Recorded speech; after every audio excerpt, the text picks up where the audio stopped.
Welcome to the latest Motley Fool scoreboard. I'm Anand Chakavalu, and we've got longtime fools Tyler Crow and Lou Whiteman giving a 1 to 10 rating to a company I'd love to own again one day. It's Accenture, ticker symbol ACN.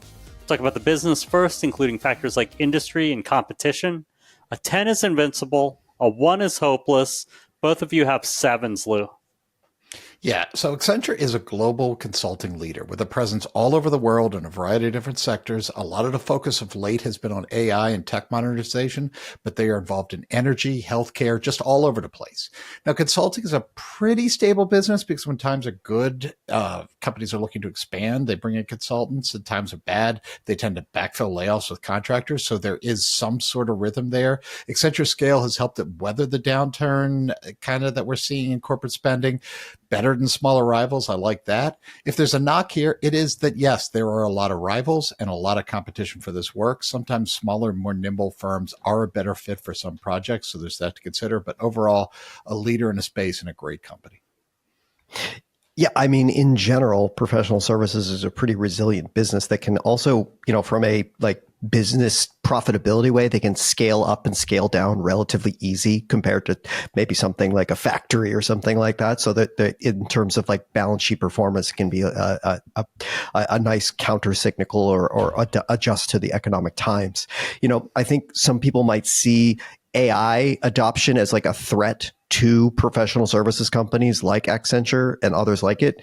But AI might actually be a boom for these companies because, competitors like Accenture and its competitors will likely be the ones actually implementing the AI at these businesses rather than businesses themselves.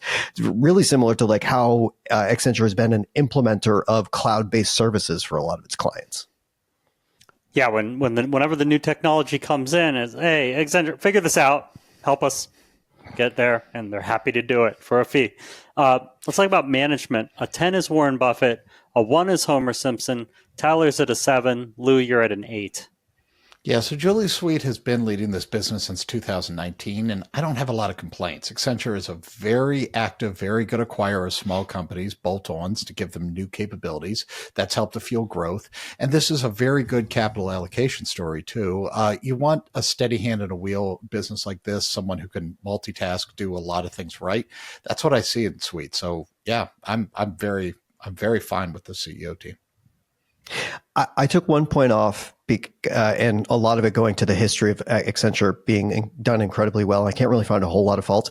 I have noted that over the past several years, right around when Julie Sweet came in, their acquisition spending rate has gone way up compared to what it's done historically. I'm curious is if those making larger acquisitions, not those really, really tiny bolt-on ones, they'll have, I'm just curious if maybe over a couple of years, some of those might have adverse effects. Professional services business, it's a lot about corporate culture. And sometimes things like that can be a little bit of a headache when you're adding that many companies all at the same time.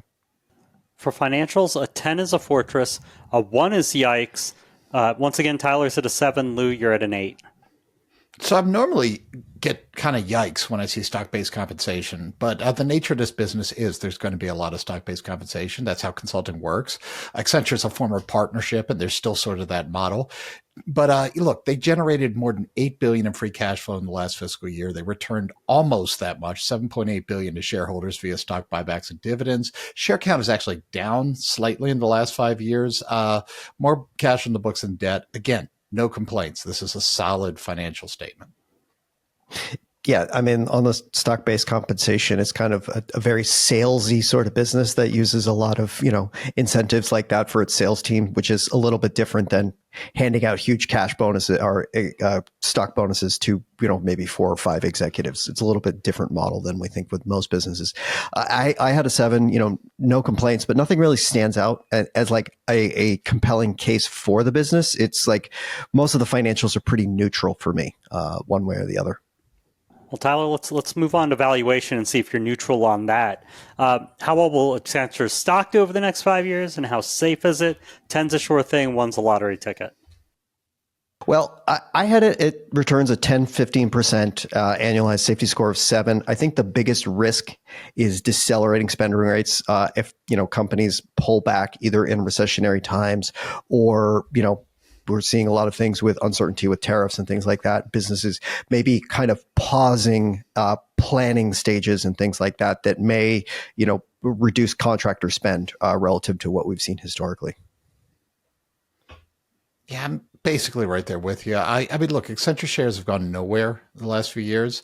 I think as we get through like the turbulence in the economy, there's a lot of opportunity on the other side. Overall, I think this can be a 10% or so annualized returner, including the dividends, so total return. I think in this 5-year stretch, there's an opportunity to surpass that. So I end up at 10 to 15%, thinking that there will be a light at the end of this tunnel. For safety and 8, given the balance sheet and their presence everywhere, it's hard to see this one going away. Time for everyone's favorite Top It. Tyler, is there a company in Accenture space you like more? I'm not going to pound the table and say like, well, this one's absolutely better and you have to do it instead. But I'll make the case for Gartner, which is also a consultancy, but they're a little bit more research based. The Gartner research reports and stuff like that. It's a subscription revenue based model, so it's a little bit more stable than the eat what you kill sales consultancy contracting sort of business that you get with Accenture. And I think that's like the one case that I can make for Gartner over other consultancies. Yeah, so I don't know if I have anything better either, but I'll offer Endava, ticker DAVA, as a higher risk, higher potential reward option. I mentioned at the top, there's a lot of smaller, more nimble players out there, and I think Endava is a real good example of that. But being smaller, the stock has been hit really, really hard in this downturn. They don't have the scale that Accenture has. They've been harder hit.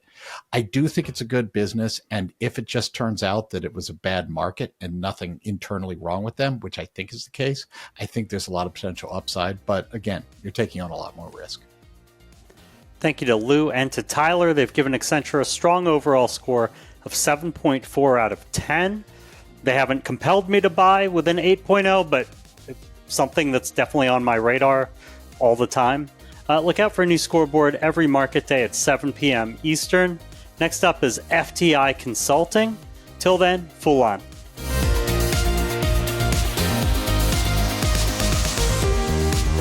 I don't know. I don't really do impersonations well, so I'm not going to try. I don't actually do it, Tyler. Do you want me to try? Like, Indonesia. It's got to be Indonesia. Rubber factories. Indonesian rubber companies. Bamalambalang right. Rubber company. Unfortunately, that's also my George W. Bush impersonation because I'm just terrible at impressions. So.